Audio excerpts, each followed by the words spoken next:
Mr. Lloyd. Thank you. Mr. Hodges, in 2017 and 2018, you sent multiple letters to the Minister of the Environment and Parks Canada saying that a catastrophic wildfire in Jasper National Park and that could hit the town was, quote, not a matter of if, but when. In your view, did the Environment Minister, this government, and Parks Canada take your warning seriously? It's difficult to answer that question because I'm not a mind reader, but based on my experience, they really didn't respond well to us. They kind of pushed back at us, and we've got this. And it was kind of frustrating on our part, that's for sure. Do you believe, with your 45 years of experience as a professional forester, that if Parks Canada and the government had implemented the detailed recommendations you had sent them in the multiple letters you sent, that the conditions that led to the catastrophic fire that destroyed 1/3 of the town of Jasper would have been mitigated? If they had completed some strategies around that, and they had 7 years in which to do something and come up with a plan of some sort, I think they could have prevented the loss of Jasper town itself. It's just a matter of time in order to get things done, but they had plenty of time based on what actually did happen. We didn't know when it was going to happen. It's just, it finally showed up in 2022. Now, we've had some members of this committee make the claim that it just wasn't feasible to conduct forest management practices. It was just too big of a task.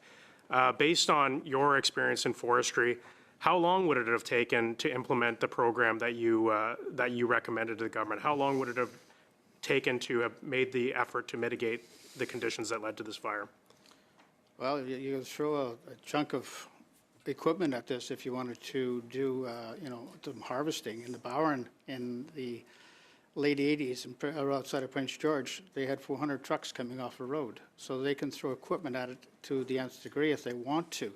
But if it's available, great. The other option is if they had the window to burn, they could have done some burning and broken down the landscape. And the timelines, they had 7 years to do it. They could have. That was plenty of time to do that. Okay, thank you. Parks Canada's talked about the 1,700 hectares that they cleared, the control burns that they did. Where would you have done a partial harvest? And were the places that they harvested the best places to protect the town of Jasper? The work that they did was basically on the west and also on the northeast part where they did some partial harvesting in the mixed stands up there. It was good work. But the question was, would it be enough that they did? They didn't do anything to the south, to my knowledge.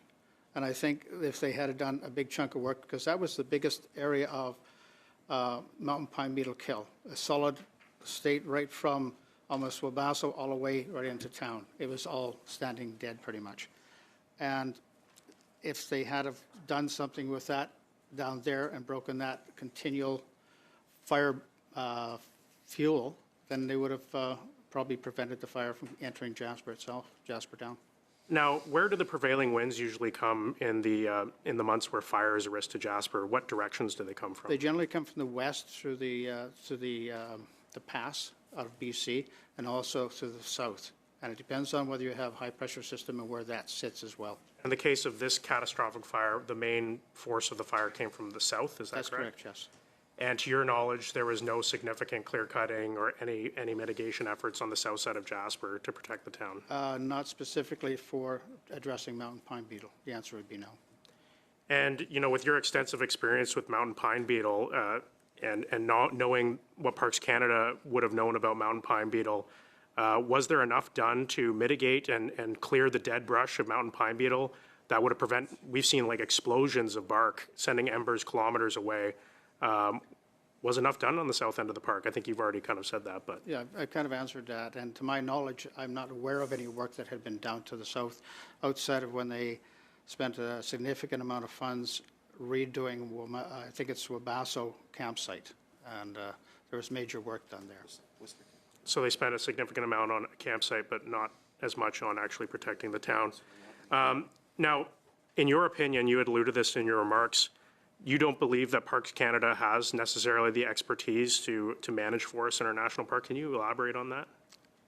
We had a number of meetings with Parks Canada, myself and Mr. Begin. We worked together to kind of send letters out and see what we could do to help with our experience. And we did talk to their staff, and it became quite obvious that, to us, that they just didn't have the experience or the knowledge in relation to the issues that were facing them. The large mountain pine beetle, they did come up with a plan in 2016, and it was basically too little too late on that particular aspect. And I don't think they really understood what was in front of them and the magnitude of the fire that was going to blow up at them because of that. Do you think that lack of, we've had Parks Canada here, we've had the Minister of Environment here, they claim that everything that could possibly have been done to prevent this, that we had a member tweeting that all the efforts that were made to clear the dead brush were made, that could have been made. Did this government do everything that they could to have prevented these fires from happening? In my last 10 seconds. Very briefly, please, Mr. Hodges. No. I don't, in my opinion, I don't think they had. Calkins, for 3 minutes, please. Thank you very much, Mr. Chair. I'll probably be sharing some of my time with Mr. Soroka. Mr. Hodges, I have some very quick questions, so some very straightforward answers I think could ensue. You said that Parks Canada should have cleared 10,000 hectares. Could Parks Canada have received a stumpage fee and actually received royalties if they wanted to for the lumber must have been valuable if they would have had a chance to harvest it? There's always value in that timber. So, yes. Okay, but the trees are gone now because they burnt down, at least in that particular area south of town. It was a Class 6 fire, and we've heard from other witnesses here that it was a ground fire. Could you, would it be fair to say that the ground is basically sterilized now? Would you presume, I know I'm asking a lot, but is it a high likelihood that it's going to take a very, very long time for natural secondary succession to replace the trees? In some parts of it, I would agree with that. Okay. Depends on the intensity of the fire. You're a professional forester. You and your partner have a combined, what, I'm guessing over 90 years of experience when you wrote these letters. Would it be fair to say that the forest companies that could have been called in to do this, could they have done the work for 10,000 hectares with a reasonable amount of equipment in 2 summers? Yeah, you got to be careful here because you have to be in mixed stands in order to do the partial harvesting strategy. Pure pine stands that are dead, no. Okay. Could they have but they could have maintained ecological integrity. So is it fair to say that Jasper is now out of the woods? Is Banff out of the woods? Or all those, or is the same problem going to be there next summer if nothing's done? In my opinion, I would agree with that. Over to Mr. Soroka, please. My question is then for Mr. Thompson. Did you say that there was no ember shower or pine cones being tossed into the town? So when I said ember shower, that speaks to a widespread, very, very intense number of embers.